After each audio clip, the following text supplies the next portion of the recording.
I'm motivated first and foremost by trying to find out and push what my own potential is.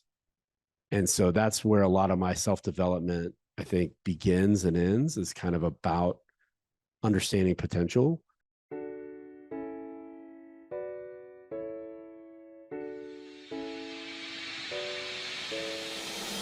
Welcome to Give a Heck. I am your host, Dwight Heck, and for much of my life, lived my life in quiet desperation, wondering how I was going to pay the bills, take vacations, save for retirement, and one day wondering if I would get off the hamster wheel of life and have purpose. A life that most of society lives, which takes us to work, then home, then repeat, and pays us hopefully enough just to survive. The harsh truth that most live with more month than money and have no idea how to live life on purpose, not by accident. This ensures the mass majority are living not just financially broke, however emotionally and mentally as well due to financial pressures. In each episode, I will introduce you to thoughts, ideas, and guests that can help you to learn how you too can live life on purpose, not by accident. Good day and welcome to Give a Heck. On today's show, I welcome Colin Sanburg. Colin is a multi-business owner and founder of FinElevate. This MBA-led strategic finance firm helps business owners use their numbers to make money rather than simply better categorizing their expenses. As CEO and owner of manufacturing, distribution, and service businesses, he developed a passion for demystifying small business finance and supporting fellow entrepreneurs in achieving their dreams. I'd like to welcome you to the show, Colin. Thanks so much for agreeing to come on and share with us some of your life journey. Yeah, thanks, Dwight. Thanks for having me. I'm excited to be here. Yeah, I'm excited for our conversation. Reviewing your website last night and, obviously putting some effort into reading about your life. I'm looking forward to hearing how you differentiate. Obviously, this will be a little bit farther into the show between why, finance is important, but it's not the thing that's going to add real value and drive your business forward. I've been, again, 21 years in the finance industry myself with my business, dealing with individuals to corporations and trying to get across to them that the numbers are important, but do you have a game plan? Do you have anything that's going to help you elevate and, move your business forward? So that's one of the reasons why I was excited when you reached out and wanted to be on my show. And I looked at your stuff and thought, this is going to be some real good value for those people that are listening that have, haven't started or looking at started. They're stuck. They've decided they're camped in their lives and they don't know where to go. And it's all stuck on numbers. They forgot that the journey of life is so much more than that. And so I'm excited for that. And one of the things that I mentioned to you is that I focus on a person's origin story. And those, listeners that listen to my show all the time understand why I do that. It's because really at the end of the day, people are going to give up an hour of their day to listen to this conversation and they want to connect with somebody really quickly. And it's tough. It's tough, Yep. obviously, over a medium like this, but I've proven it now over 3 years that it's possible. It can be the simplest thing that you can say that will make a light bulb go on to the person listening to this right now. And they're just literally hanging on every word that's going on in our conversation. And sometimes we'll rewind, they'll go back and listen to it again, right? People will take notes. It's amazing. So, Colin, do me a favor, brother, and tell me your origin story, the key things from your earliest recollections to where you are today. Yeah, thanks. So that's deep. That's big. So when I think back, really to my childhood, so I grew up in kind of a lower middle class family, and I like to always say that we had everything we needed and nothing we wanted, and that's the best way to characterize, kind of what my life was like as a kid. And so I didn't feel the acute pain that a lot of people do if they're in the true kind of lower class, struggling to survive. But we weren't taking family vacations. We weren't getting lavish gifts. I didn't have a name brand pair of shoes until I was probably in high school and had a job and could buy them myself. And, that was just kind of a life for me. And so I think when we're talking about origin story, and I think kind of where my career's at in terms of wanting to be in entrepreneurship and the things that I'm passionate about, a few of those elements, as you were asking about that, are really interesting. So one is I wanted to break out of that kind of financial status of feeling like I was kind of stuck.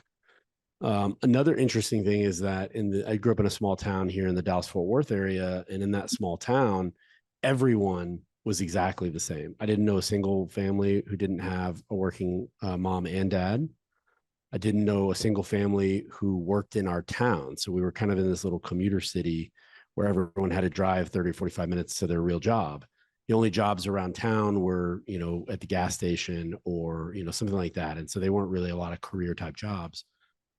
And so kind of looking back on that part of my life, the other thing that was interesting is that my mom and dad both had passion about something, but had ended up in these very generic jobs, just going that whole path of like, well, I've got to get a stable job. And so my dad, who got a PhD in biology, instead of pursuing that, he took a stable job working for an energy company.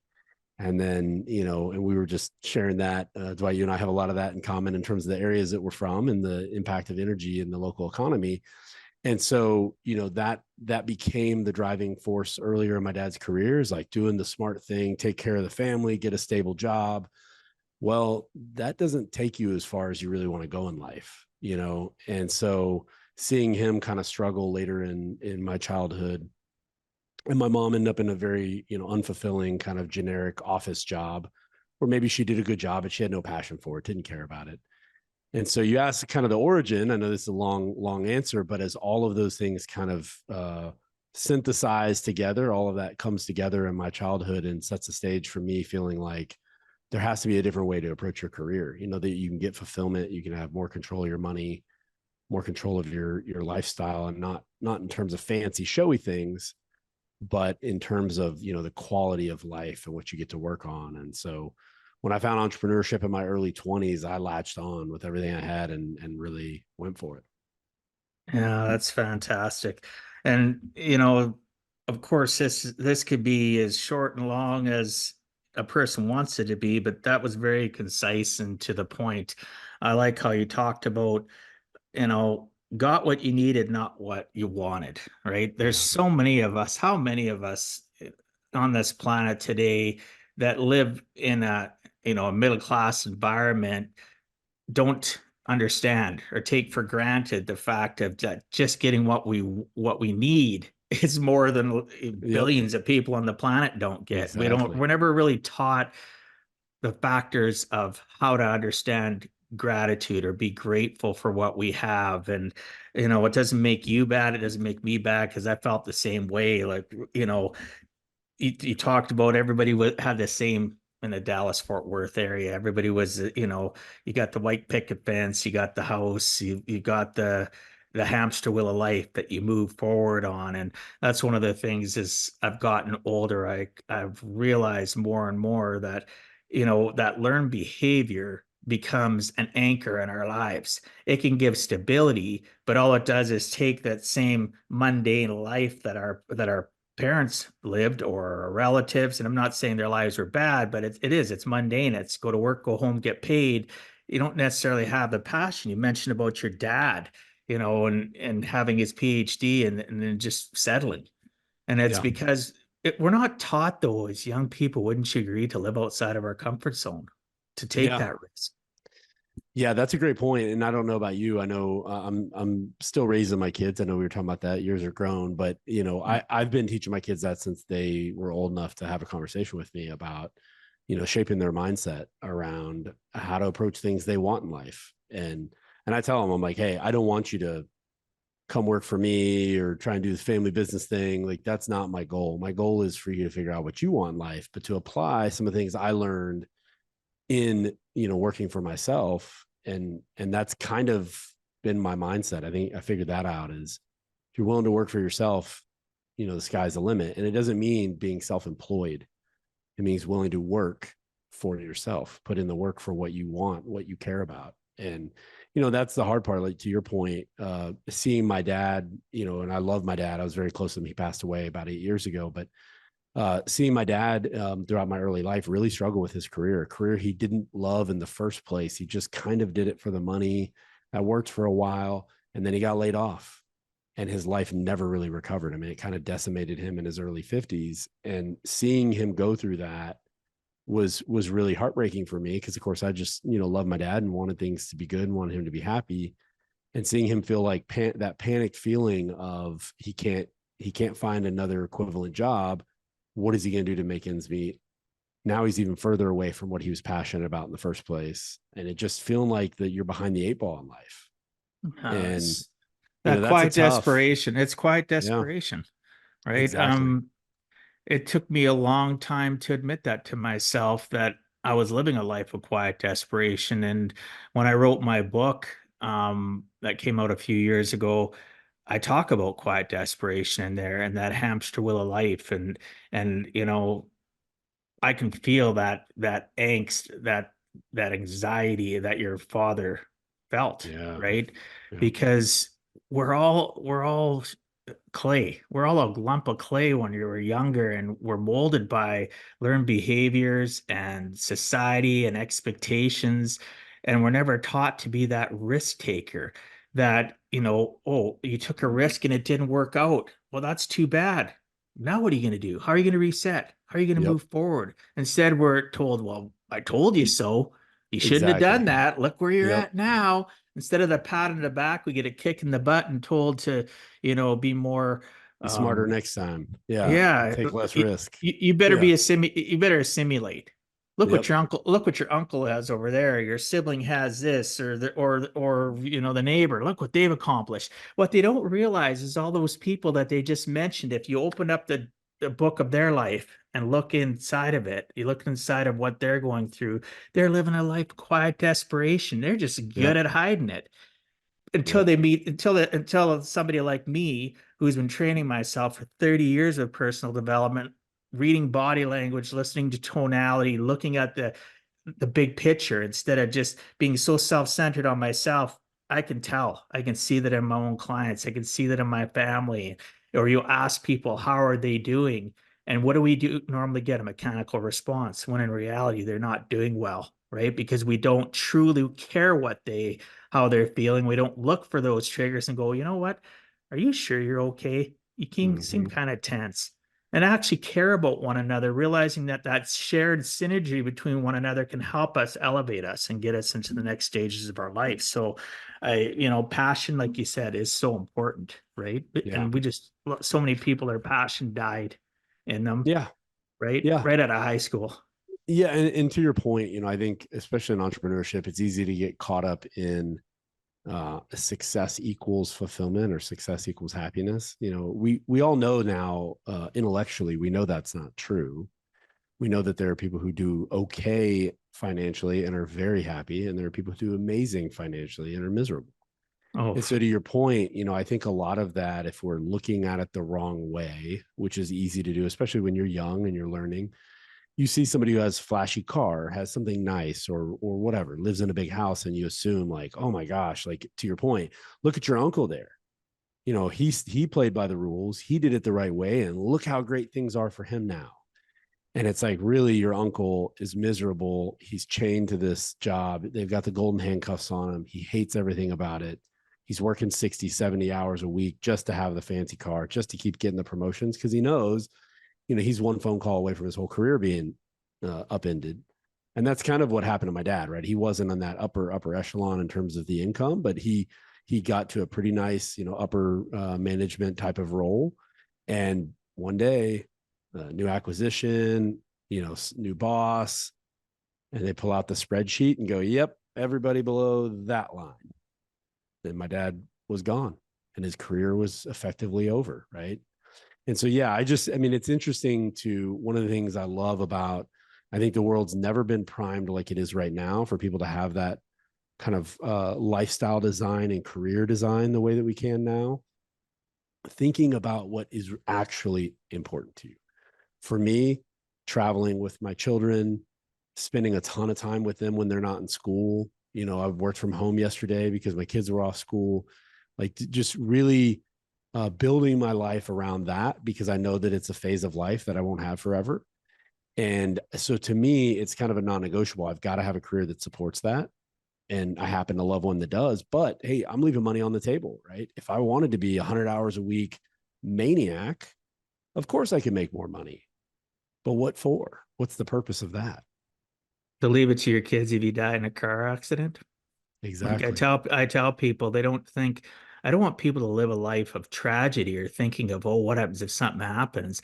I want them to live that purposeful life, right? My whole mission statement, living life on purpose and not by accident, is something that we all has to grasp. So people listening, listen to what Colin's saying.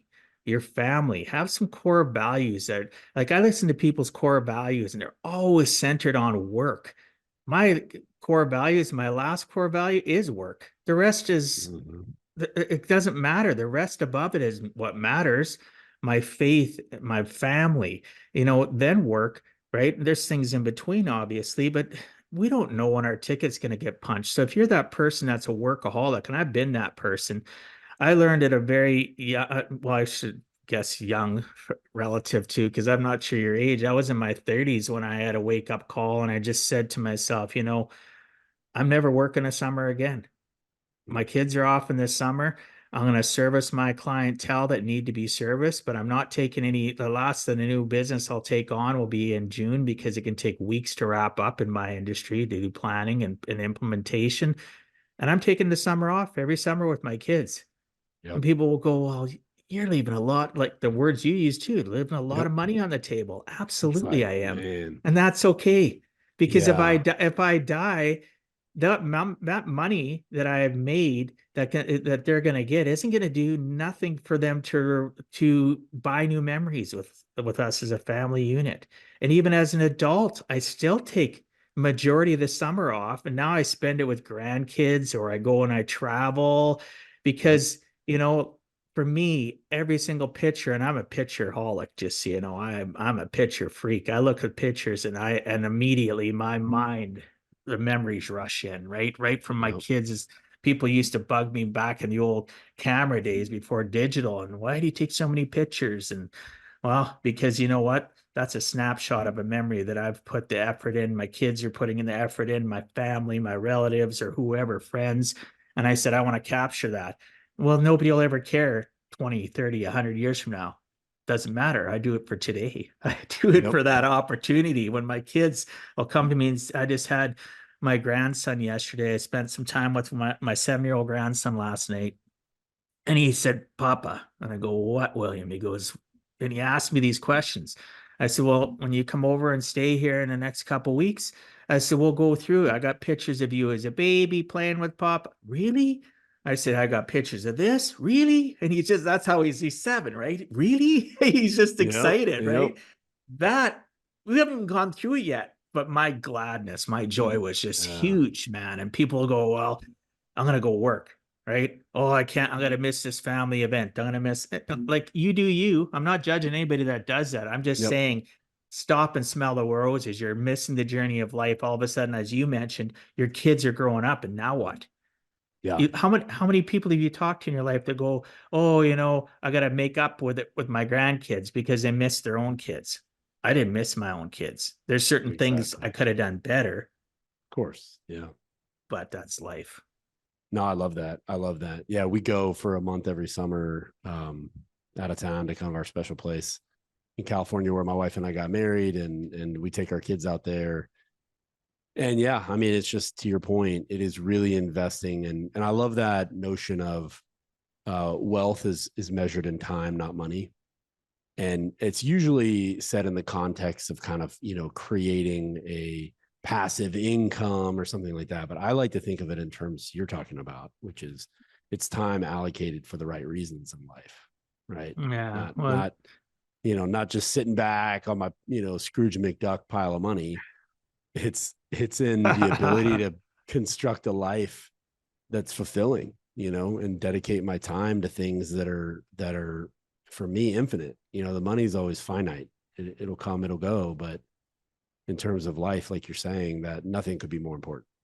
Well, and you know, you talked about passing on those lessons and stuff. Like, look, if you work too much and you don't pass on things to your kids, like I've passed on lessons to my kids who were little, and you know, all we can do is try our best. And out of my 5 adult kids, some of them, you know, some of them are in their early 20s, some are in their late 30s now, and they'll have a discussion with me, and I'll look at them, you know, where's that coming from? Well, Dad, don't you remember when we were, my one daughter goes, she's like 37. She says, when I was like in elementary school, you used to drop me off and always say this phrase to me. And it was a phrase by the person I love the most in the planet for personal development is Les Brown. And it was a Mm. phrase that I said to her. And she goes, I still recall it. And when I have my down days, I tell myself, Yeah. right? Wow. And it's emotional because she says, I hear your voice, right? So we've Love it. got to have those moments with our children. And are all of them, everything you teach your kids, Colin, are they going to remember it all? Absolutely not. What Nope. they'll remember is that memory of going to California, that extra hug. Oh, Dad took a day off work yesterday and worked from home so he could spend some quality time with us.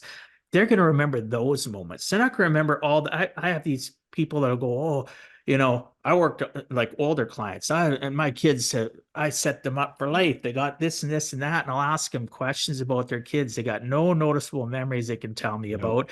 I'll ask them, how are their kids doing? Oh, this kid's doing this and this. And some of that, what I hear is, oh my gosh, those kids were aren't thriving as well as they could have because you weren't present in their lives. Yep. You didn't Yep. give them those little lessons that maybe it stuck with one kid, maybe it doesn't stick with the other. But all you can do is hope that anything you do in life, that part of what you stand for and represent sticks with somebody, right? That's legacy.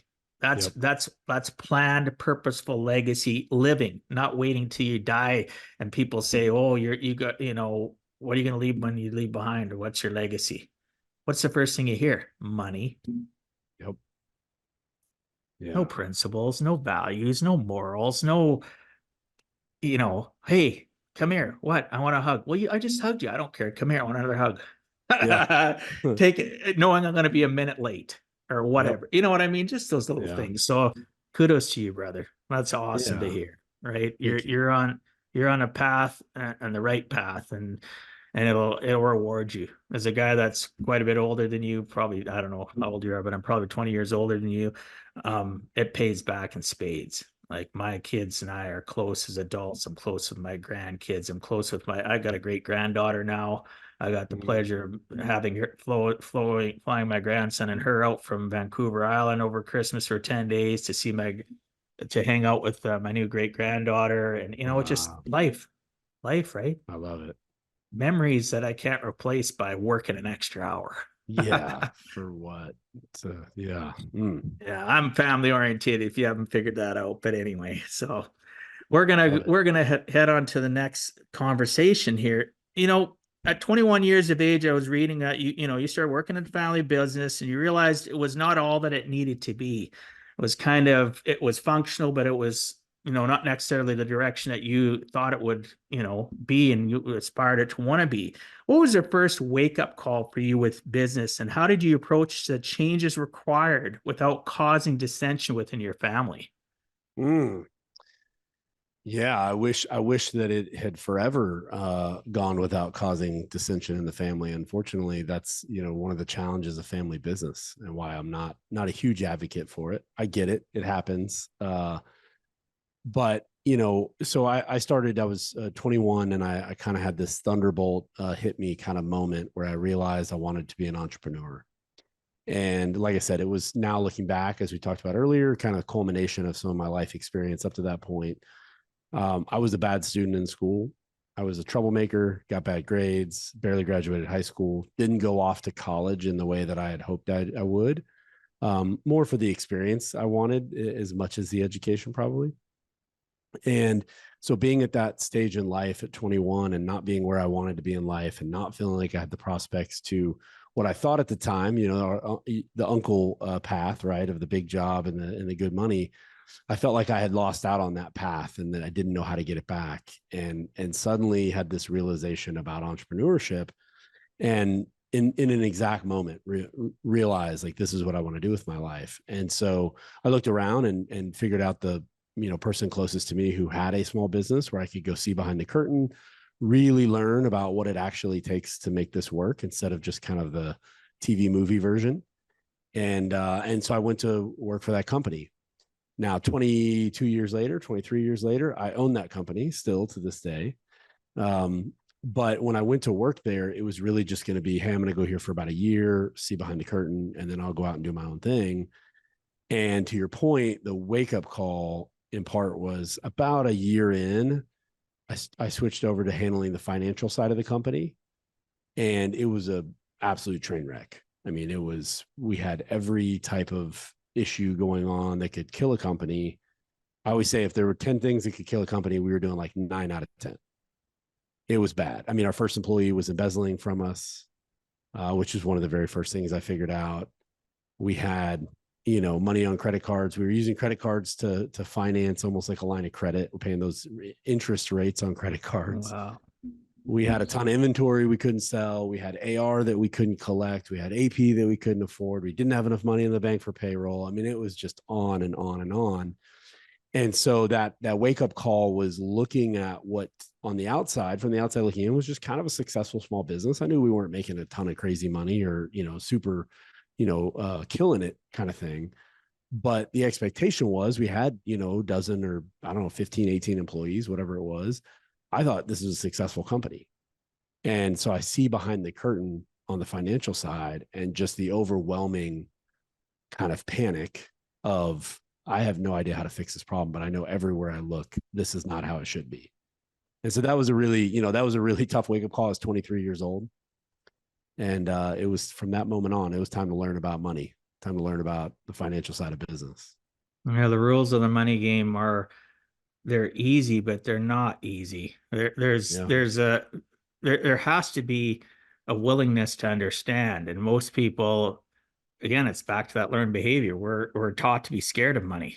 We're taught to chase money, but not understand the rules of the money game, right? So how did it affect you and your family's relationship though? Because it was a family business.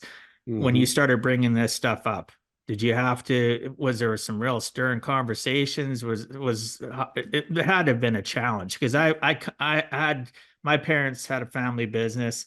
I choose to walk away from it and go on my own path because I knew I could never get through to my dad. Yeah.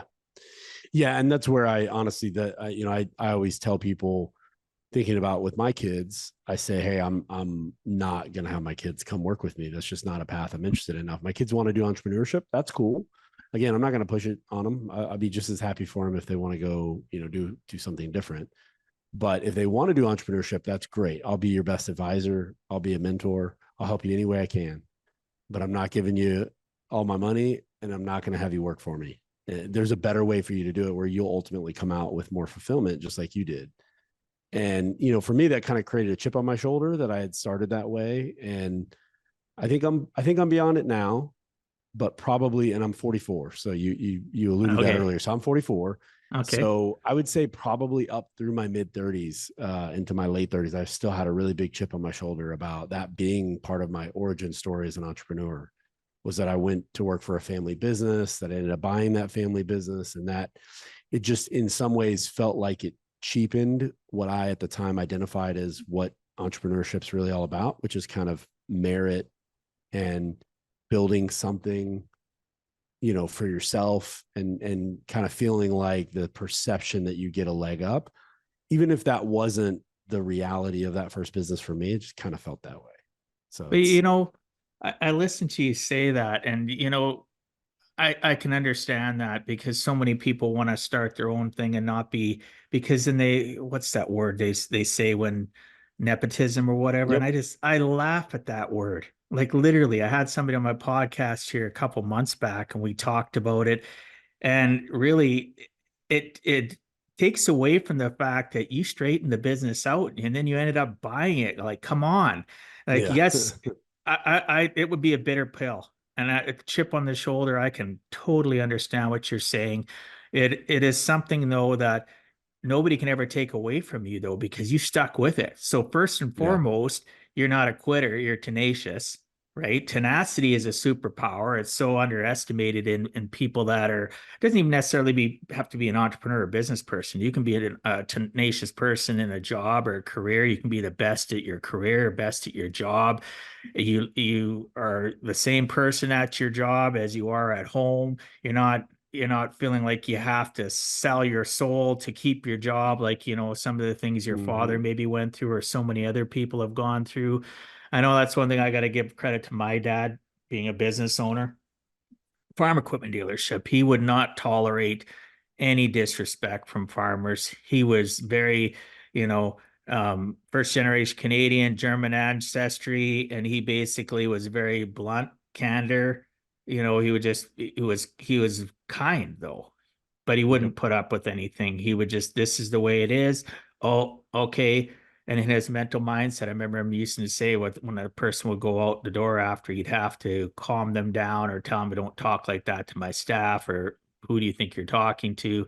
Mental note, that's strike one, Mm. right? Because he believed in protecting those around him that had the same mindedness, and the same synergy, and he treated people like his family all the time, right? So Yep. he wouldn't handle disrespect. So good for you for doing what you did, and that chip on your shoulder. Yes, you've given it up.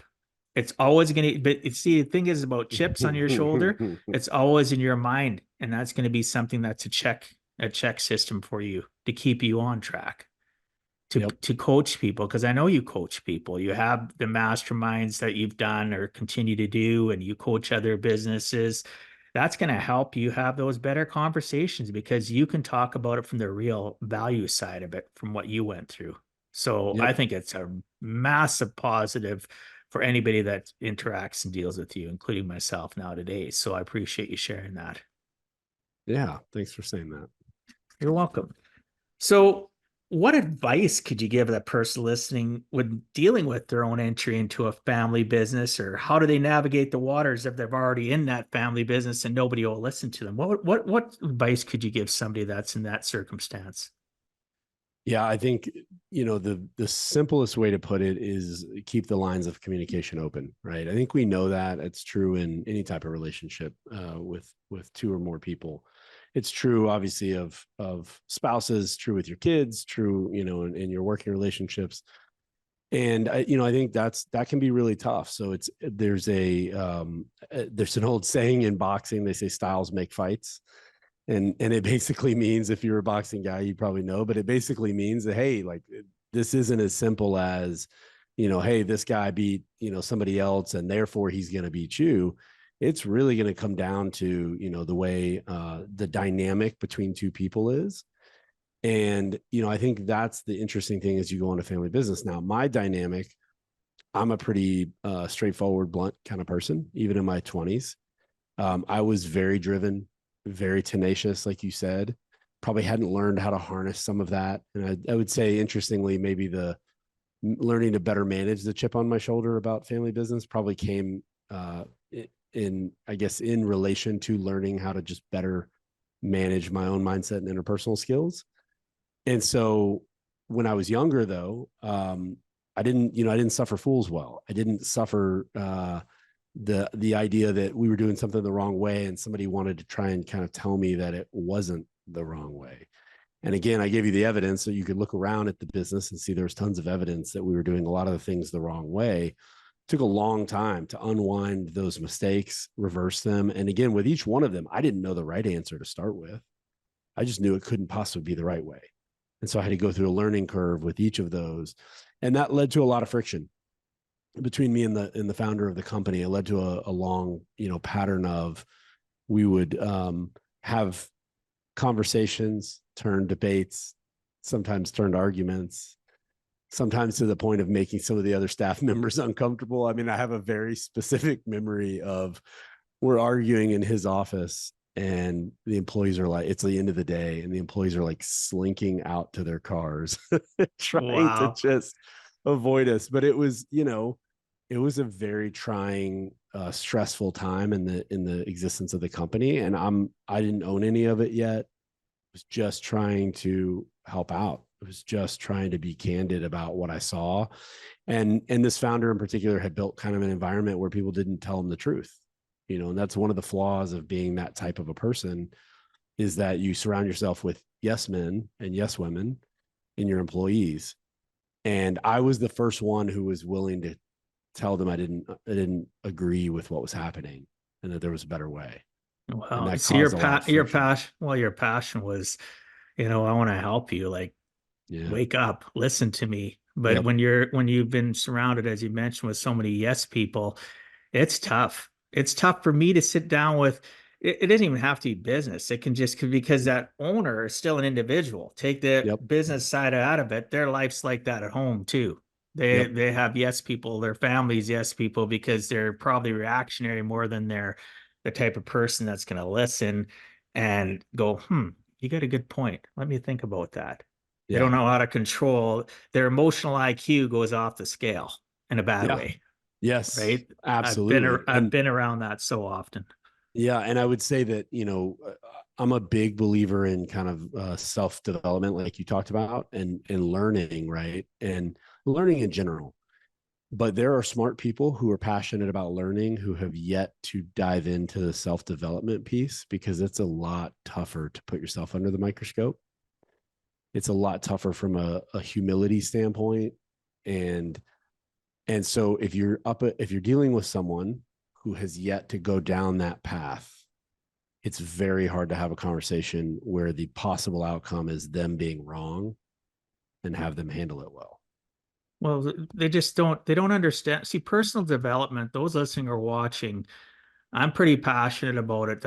I had a guy on last week, his show will be live in a couple weeks, and he's in his late 20s. He's read close to 500 books, and he has a company now and a lot of staff, and all they do is help people promote their books.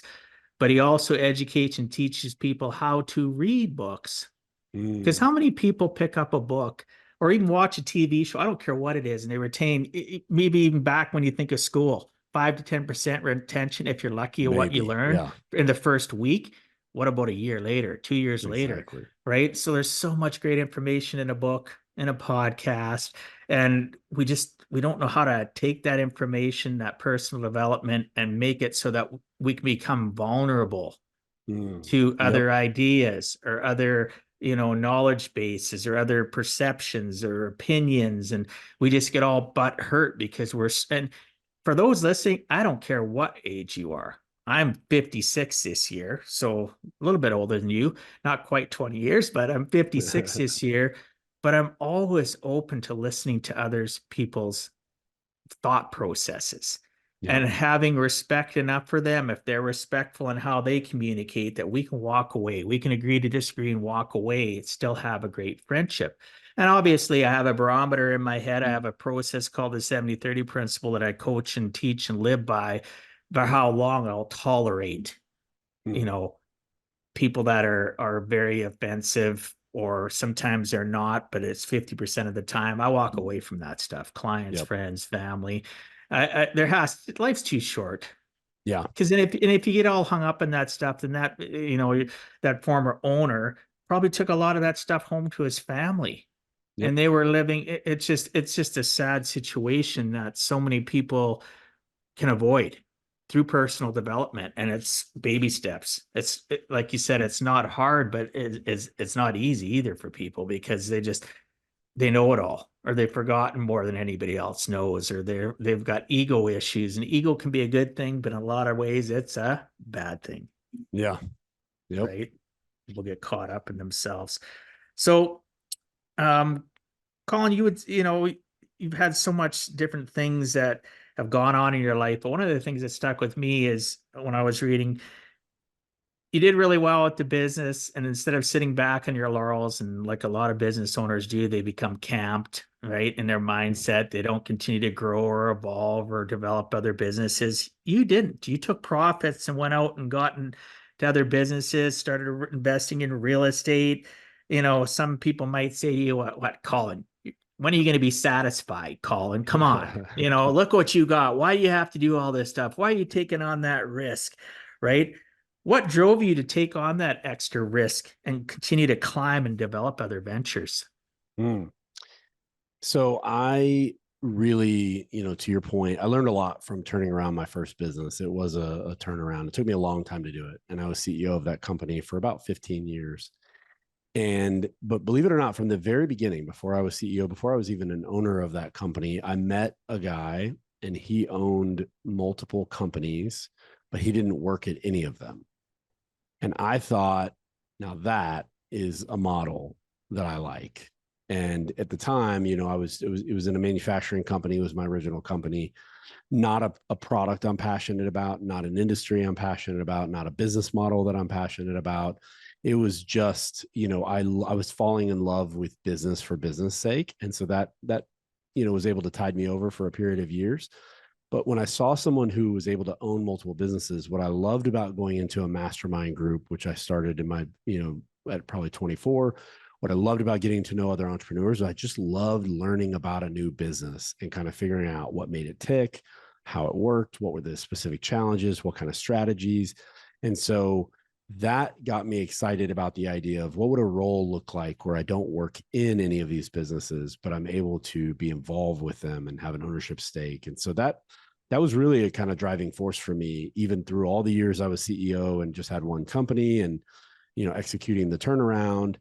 And so the minute I was able to come out of that and we had excess cash, I mean, it took me a long time just to, stop the bleeding. I always, you've heard the saying, what do you do when you find yourself in a hole? And the first thing is stop digging. So we had to stop digging the hole and we had to eventually fill in the hole. And then we had to get back to where we had, some cash and some resources that we were able to sit on. And then beyond that, I was able to find money to invest and go outside of the company. And so that was a passion from the very beginning. And, back to your question, I'm motivated first and foremost by trying to find out and push what my own potential is. And so that's where a lot of my self-development, I think, begins and ends, is kind of about understanding potential. And as we've said, there are sacrifices and trade-offs you make in life. Trading off some element of family potential means I may be leaving a little bit of unrealized work potential. Not that I think that's a bad trade-off. I think that's a great trade-off.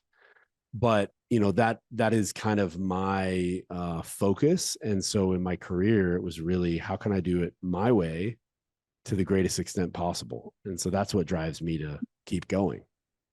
That's awesome, though. So, those listening or watching, listen to Colin's words too for throughout this conversation. His past, what he's seen his dad go through, this business owner go through, what things that he didn't wish upon himself, wanted more, has always been a catalyst for you. It's back to that tenacious thing to want to be the lifelong learner that I believe you are. I know I am. I'm going to learn and grow till the day I die. And for those that are saying, "Oh, you're never satisfied," you're right. I'm not Yep. ever satisfied. Not being satisfied, our society has to quit thinking that's a metric to measure your life again. Oh, I'm satisfied. Yeah, I might be happy at my current place in life, but I'm thinking about what can I do to evolve myself, because as I evolve, or people around me evolve, we become a catalyst for change in humankind, and it's not bad. It's a good thing. So you doing all that stuff and taking on the risk and helping the company, stop digging that hole, and then getting to where you're at, like, yes, there's so many different things you could go, geez, this happened, that was terrible. But I sense so much satisfaction from you. And, you know, I don't know you that well. I just getting to know you. And as a person listening and experiencing your story, I'm proud of the fact that you never gave up and you're still on the climb and you're still saying family centric. Yes, there might be days where you say to yourself, I should have spent some more time doing this personal stuff on the journey of life, and I did that. But guess what? When we're aware, when we are self-aware, we can change that. So by Yep. reflecting on where we're at, and you had to do a lot of reflection over that 15 years in that business, I guarantee it, No right? There was doubt. a lot of character building moments for Colin, I imagine, right? But look where you are today, man. 44 years old, you've continuing to develop and help and coach others and run business. And it's just, that's a good thing. Like so many people at your age will never be there. They're stuck in quiet desperation, going to bed at night that way, waking up that way, going to work being phony because they're afraid of losing their job. They're comfortable in their income because nobody's ever taught them, and that's my side of it, taught them the rules of the money game and how to budget, how to goal set, so that they're not living from paycheck to paycheck, right? All of a sudden they lose their paycheck and they lose everything 90 days later, right? Not just including their things they own, but their mental paycheck, right? Yeah. They're just everything's cashed in. I see Their it time and identity time. is wrapped up in Yes, it. Yep. everything, and they just cash in. And I don't know if you had this happen to you, but for me, I had a very successful business owner, what I thought was a very successful business owner over 30 years ago, hand me my first few books and said, "Here, you read these. These will help you." Now I look at it from look back at it, right at that time, he probably didn't read them himself well enough, or he read them, but he didn't know how to read them, right? Yeah. Yep. Just some of the most famous books from like Napoleon Hill to Dale Carnegie and, to Charles Schwartz, like The Magic of Thinking Big, or just some of the best books that I needed at the time. I don't think he Yep. realized it. But that's the reason I bring that up. People listening or watching, gift books to people. I've gifted books and never got them back. I don't care. Yep. Right? I love that. It sucks if they're sitting on a shelf collecting dust, right? I had the privilege of Lewis Howes. Some people don't know who he is. Like, I love Lewis Howes. Again, I don't love 100% of anybody. Everybody's got their faults. But I went and seen him at a conference, and I ordered 10 of his books. They got shipped to me here, and I've given away like 5 of them, 6 of them. People will come over and they're talking to me or whatever. "Hey, you know what? I got a book that might help you out. I'll give you my book because it'll help you out this way, and I give it for free. I don't charge people. Oh, let me pay. No, no, no. You just take it. But promise me it won't collect dust in your shelf." How many of those promises are kept? I don't know. Right? And I'll give them the Lewis Howes book and say, "Here, take this book too." Really? Love it. Oh, at the end of the day, it's our responsibility to uplift humankind instead of being part of the problem, be part of the solution, right? So I'll get off my soapbox. No, I love that. I think you're absolutely right. That's a great way to look at things. Yeah. So, on your journey, you discovered that businesses that succeed have mastered their finances. Yet you also discovered through application for yourself that was not enough, that the finance piece did not add real value to growth. Could you please explain your CPA to MBA running the show epiphany and how it made the financial piece of the story, which is required to succeed, fall into place? Yeah. And so to be clear, what I always say is, the basics of bookkeeping, let's say, and record keeping, those things don't add value. So in my path, I actually met one of my earliest mentors was my CPA. He's still my CPA to this day, 20 something years later. Great guy. Love him. He's kind of a crazy uncle to me, really entertaining guy. But he taught me about thinking and using my mind in a very different way, and that's not a normal experience people have with a CPA, obviously. But what I realized pretty early on is that you said it. Number one, business, and especially the financial side of business, it's not complicated. It's simple, but it is hard work, right? It takes a tremendous amount of intentional hard work to get anywhere with it, but it doesn't mean it has to be overly complicated. And so I was always the kid, even in school, when I was kind of bombing out of with my grades and not doing well. I did well on standardized tests. They kind of made sense to me. I was able to do them. Didn't ever get shaken by a test. And so I would really do well with the math side. And so I was just kind of gravitated toward the fundamentals of math and really understanding like what math is saying and what it means. So when I found business, the financial side drew me in pretty quickly. It made sense to me. It was logical. It was about making good, smart choices with resources, and then being diligent enough to follow those choices through, right? And so early on in the, I told you, I looked behind the curtain, realized all the different financial challenges we had, and basically realized, okay, well, at the core of it, we have to start making money, right? We cannot, we can't solve any of these problems by prolonging the path to make money. And so that was a really kind of fundamental piece that we started with, and that I started focusing on heavily, was what was making us money and what wasn't. How can we do more of the stuff that was working? How can we eliminate the stuff that's not? And, working my path that way. And so by the time I had been running the business, or was taking over the business, I went and got my executive MBA, which was kind of, for me, we talked about, the importance of lifelong learning, and that bug had bit me years before that. And that was kind of the ultimate accomplishment for me. A kid who barely graduated high school to have an executive MBA was really exciting to me. And even though I knew that the case studies we were going to be learning about, and most of the focus would be around big companies, I knew that I could distill it and figure out how it applied in my small business. And then going back to what you said, I had come to the realization, first of all, no business ever started as a large business.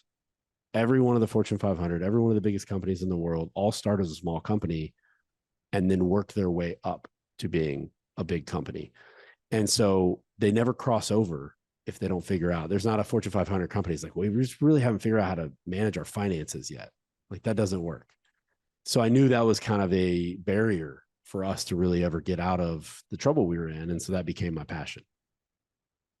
So like you talked about the fact that no company started big. Well, look where Microsoft started it starts in a garage. Like, the list goes on. And that's great for people to hear that, because you can't start any form of entrepreneurship, even if it's just working out of your house or you brick and mortar, and expect it to explode overnight.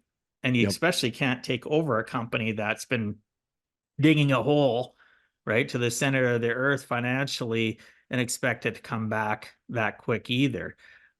So, those listening, if you're running a business that's struggling, there is hope. You just have to understand, again, get your numbers in order, but also understand it's not once the numbers are in order, that's not going to make your business succeed. So you're going to be able to pay your bills. You're going to be able to pay your staff, your overhead. Maybe you can buy inventory to turn around and sell, but what is your real passion and drive and dream? You need to literally, and I can see that executive MBA that, obviously would have done tons to teach you, but it also did something for your self-esteem too, right? Absolutely. It did something for your core right here, right? Yep. I didn't do well in high school, but look at me now. And I can take this information, even though it's based on huge business, and I can apply this to a smaller business, because at the end of the day, large, big, it's people are people, goal setting, understanding the numbers, driving yourself to what is your purpose for what you're doing. As you mentioned too, that, it wasn't really a passion for you, but you still had a drive for business initially. And, but it wasn't really your passion. I can't imagine what you've done with things that are a real passion for you, right? It's just like explosion. Yeah, no. And that's what's really exciting. I think to your point, you said earlier, life's too short to, whatever. Life's too short to go about things the wrong way. Right. And so to your point, even where I'm at right now, I'm transitioning more and more every day toward focusing on things that are my passion, whether it's the business I'm in, the function that I'm fulfilling. And that's, and that's a huge superpower compared to somebody who's just kind of going through the motions. But yeah, that I'll tell you, going to get my executive MBA, it was really life-changing for me in terms of the confidence build, like you talked about. At the same time, I'd been in my business for about 5 years. I was an owner of it. And within a month, so I met my wife actually through a friend I met in the executive MBA program. Within a month, I took over the company as CEO, started the MBA program, and met my wife, all within a month of each other. Oh my gosh. So lots of time juggling, eh? It was a wild time in life. Because they're all time constraining. Oh, absolutely. Relationships, MBA, CEO. Yep. Oh my gosh. And so, and they're all kind of pressuring each other, right, in that sense. And so, but to your point, so as I come out of that phase of life, had gotten the company. It took a couple years, even while I was in the program, I was still dealing with challenges related to the finalizing the digging out of the hole. And, it really was a huge confidence boost to be sitting in the program. I'm in this program with some kids who went to, private schools their whole life, went to Ivy League schools for their undergrad. And I'm sitting in there and they work for Fortune 500 companies. And I'm sitting right next to them in class. And I'm thinking, man, that guy's not better than me. That lady, she's really smart. Don't get me wrong, but we could trade places and she couldn't come do what I do every day. And it was kind of having learned on the front lines of a business. As part of what I love about small business is everybody gets a seat on the front row, kind of figuring out what's working, what's not. And you're not insulated like you are in a giant company where I've got my one tiny little role. And, Well, they're assimilated in giant companies, medium-sized companies. I've sat and listened to it, and it's not against anybody that's listening to the show that's in that position. You're not. Here's your hallway. Here's your walls. You can't go outside of it. You really, when a person's free, I wish I could think of how to word this. It's part of one of the workshops that I teach and go in front of groups or do one-on-ones. And it talks about the fact that the value of a person, their opinion means so much more in their jobs when they don't fear the loss of income. They don't fear the loss of their, maybe a promotion. So instead of being that yes person, they give their true value, right? And it controls their whole life because they take that same principle to their home life too. It just having that freedom, going to the school, sitting beside that person that you knew that really wasn't all that. They talk the big talk, but just like opening the book of that person's life, they're living a facade. You had more freedom and potential to take the information and apply it because of the fact that you're at the front line. So I hope people really understand that being at the front lines, being in all aspects of a business and seeing the good, bad, and ugly actually strengthens you if you allow it, instead of it being a negative and an anchor dragging you back. Yeah. And I think to your point, I think people get caught up in thinking of it kind of as a paying your dues, maybe if you're in a small business or you're helping grow that business. And, the reality is that it creates a feedback loop. Exactly to your point. Part of what helped me immensely is the things we were learning. I was able to apply them on a level that people who are kind of siloed, like you're describing in a big company, they don't have that opportunity. We talk about pricing. They have a price book. That's just how it works. I have the sky's the limit in terms of what I can do with my pricing. I can do anything I want in the world. Nobody can stop me, right? Because I'm in a small business and I control it. And so the lessons and the feedback and reinforcement that comes with that is incredibly enlightening, and then ultimately builds a lot of confidence if you can make some changes and pull off some things that work. Well, and you can, like you just said, pulling off things that work. You can make a change and quickly adjust.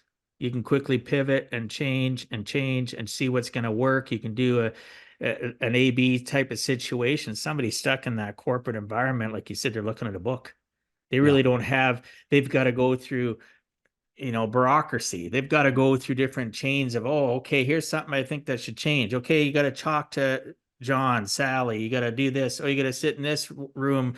And there's so much, dissension in the sense that there really is nothing they can do. They can hope or think they have power, but really they don't, because that's why you hear all these companies when we have economic hardships, they're laying off all this because all these management or different levels of bureaucracy, because they've allowed too much to happen and nothing's effectively happening in a quick basis. And if it had, maybe their company wouldn't be suffering, even in economic downturns, because there's companies that flourish through economic downturn because they have a good flow of being able to pivot. Still not as fast as a small business, but they're more effective. And there's so much ineffective business in this world. Too much. No doubt. Yep. Too much. So, Colin, can you share some of your business altering financial concepts that have changed your trajectory forever that most business owners would not know? Yeah. I, again, started in a really humble small business. We had a lot of different challenges. And one of the very first things, like I mentioned, was we had to get profitable. And so I like to say that I need to be able to understand how a business makes money on the back of a napkin. This is not a complex, formula driven spreadsheet that I'm talking about. I'm talking about literally on the back of a napkin. And so it really comes down to understanding, the cost structure of a business as well as what kind of revenue it's doing. And when you look at it that way, so what I'm really describing is kind of a simplified version of the P&L, right? If you look at a P&L, what happens to a lot of non-financial business owners, they get lost. There's big numbers, little numbers. Some of them are kind of underneath the other ones. There's a lot going on there, and they start kind of going this micro, macro. They're bouncing all over the place. In reality, if you were to look at your numbers, we all know what gross margin is. So if you were to take your revenue and you take out, what you're paying for your product or service, if you've got outside costs, and then looking at, that the power of understanding that margin as a percentage, everyone knows. But what so few people do to take it to the next level is to then look at your labor. So start to look at elements of your overhead also as a percentage of that revenue. So we're looking at what is the labor as a percentage of revenue? What are my sales and marketing costs a percentage of revenue? What is my general overhead? What are, if I've got, plant, vehicles, et cetera, but grouping those things in a way that's logical for that business and understanding them as a percentage, then figuring out which ones are fixed and which ones are truly variable. What that allows you to do, it sounds really simple. And I think people go like, okay, yeah, that's exciting. Wow. What would I do with that? Well, what if the revenue doubles? Based on what I just described, you should be able to simulate what would happen if the revenue doubled. I know which numbers are going to go up and follow it. I know which ones are going to stay the same. I should be able to forecast at double the revenue, what's going to happen to my profitability. What if my revenue cuts in half? What's going to happen to my profitability? And then based on your comfort and feeling of how volatile your revenue is and what's working and not working within that cost structure, you can then, it kind of drives you to the right type of decision making to say, man, I feel really uneasy about my revenue. Therefore, all this fixed cost and labor is really scary. Okay, are there other alternatives, right? And I'm not taking it lightly if someone were to make overhead changes with their labor, but really just thinking about your numbers from a little bit of a different angle than just saying, well, QuickBooks printed out this report and therefore that's what I've got to work with. There are other ways to kind of view it. Well, there's things, it's just like somebody can say something to you and you can read between the lines. That old, adage, like, they said this, but really is this is what they meant, because you become a critical thinker. You're able to look and, at different circumstances and understand things differently. So you're taking that in a numbers game. Like you said, there's things that are underneath the layer, the main layer. There's things that you still have to be worried about. So Yep. what you're talking about obviously takes effort, but it takes, you'd have to say though, that it takes a lot of pressure off the people running a business when you are able to know that if revenue doubles, this is what's going to happen to our fixed and Exactly. variable. And if it cuts in half, we know we already have a game plan in place. This is what needs to go. This is what needs to change. This is what needs to scale back because our revenue is in half because of economic downturn or a pandemic or whatever. So, valuable service. Those And listening yeah, or and watching, and it's valuable service to understand. yeah, and to that point, looking at what if you have that oh no moment, right? So like, what if we start building the labor necessary for our revenue to double, but it only goes up by 20%? I can then kind of run the formula and say, what would that mean? And what people come to that very quickly is the realization that like, I can't do this field of dreams, if I build it, they will come kind of mindset. I can't start taking on overhead on the hope that my revenue is going to grow, or because I've got a lot of good prospects in the pipeline. I just can't afford to think that way. And so it causes you to have to imagine ways you deliver, maybe the way you present your business, but it ultimately keeps you a lot safer. It keeps you from making some really, really critical mistakes. And like you said, get you into that mode of critical thinking Well, instead look of, how many people have expanded and lost it all because they yeah, shouldn't have expanded. exactly. Right? They go Exactly. to expand, they open up another brick and mortar, or they go to another state or province for us Canadians, and they don't realize the numbers. And at the end of it, they did all that work, put themselves through all that extra stress, gave up some more of their time on and their emotional IQ because now they got a little bit more stress, take away from their core values. Something gets robbed, and they make 5-10% more. Is it really Yeah, worth it? exactly. I've looked at Exactly. numbers of people and went, you did what? Yep. You know what? I'm thinking sometimes I don't say it out loud because it isn't going to help matters, but I'm thinking in my head, oh my gosh, you Yeah. did all that All that for what? for 5-10%? Are you kidding Yep. me? Now, if we're talking 30% plus, and that's net, maybe Yeah. that's worth what that's interesting.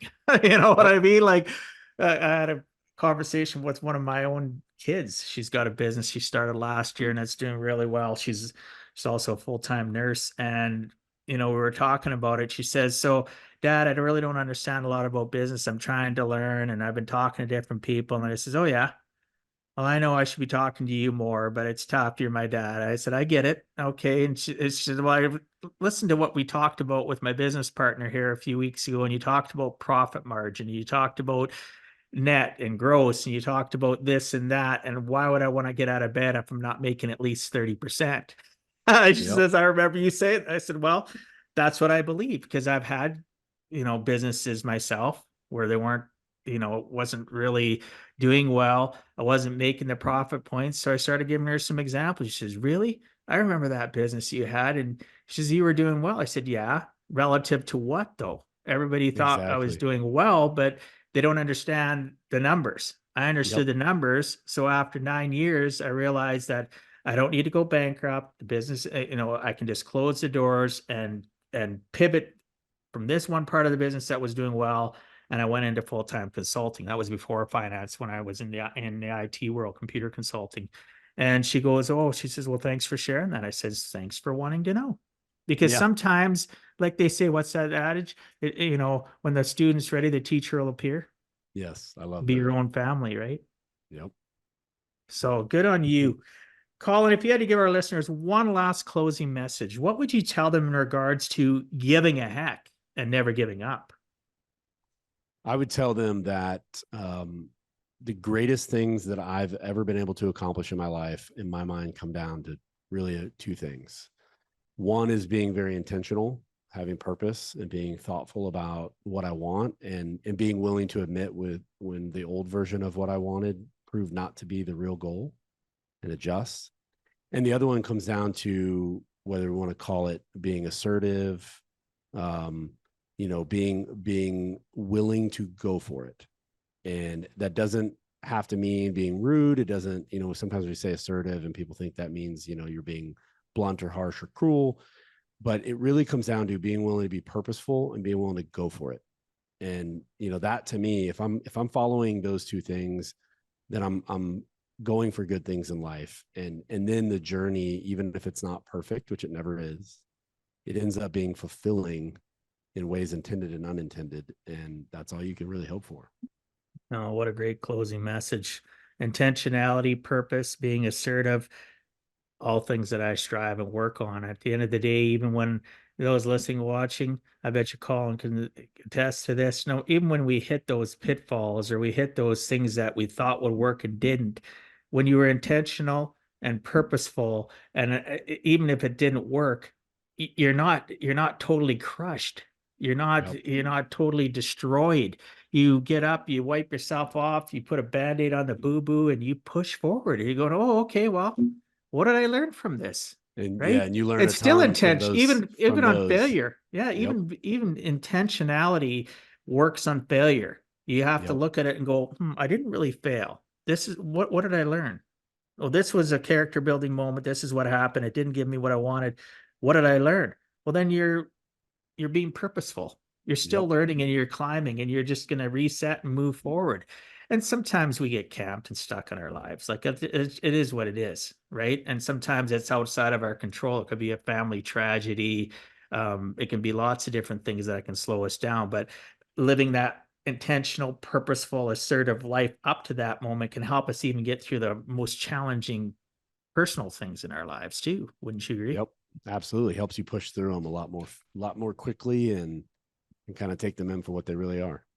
Yeah, so I really appreciate you, brother. Our time is almost up. I want to respect our listeners and your time. However, before we end, can you please tell the listeners what's the best way they can reach you? Probably the easiest thing. I'm on LinkedIn quite a bit. Reach out to me on LinkedIn. I'm sure it'll be in the show notes, but I just will. Colin Sanburg at LinkedIn. And I'm on there posting, sharing, thoughts and ideas as I come across them, as well as, love just the interaction element of it. And so I love talking with other entrepreneurs, whether you think we'd ever do business together or not, just reach out and, whether you're on your entrepreneurial journey, you're thinking about your entrepreneurial journey, or you're just wanting to learn and swap stories, I'm always here. Yeah, conversation, right? It's all back to Yep. having conversations. And, I have people that listen from around the world in 40 some countries. Do they listen to every episode? No, but some of those countries, they pick up on certain titles, and I'm sure that your episode's going to do really well. If you're listening to this in somewhere in Europe, for example, or you're listening to this anywhere on the planet, business is business. Colin can Absolutely. help you. Colin can give you direction and focus, and it would be well worth you striking up that conversation. And, it's time to carpe diem, seize the day, move Yep. forward. Right. Love it. So, any last comments, any last words you'd like to before I wrap the show up? No, thanks for having me on, Dwight. I've really enjoyed it. I really enjoyed it too, brother. I look forward to listening to this back because, like every good person that's a coach or a mentor, I listen to my game tape, my game reels. I watch them, I view them again because there's always things that I could miss, and I want to make sure I value that time that you've given me, right, to the fullest for myself too, because it helps those around me. So again, thank you so much for being on, brother. So to wrap up the show, thanks so much for being on. Give a heck, Colin. I appreciate your time and sharing some of your experiences so that others too can learn. It is never too late to give a heck.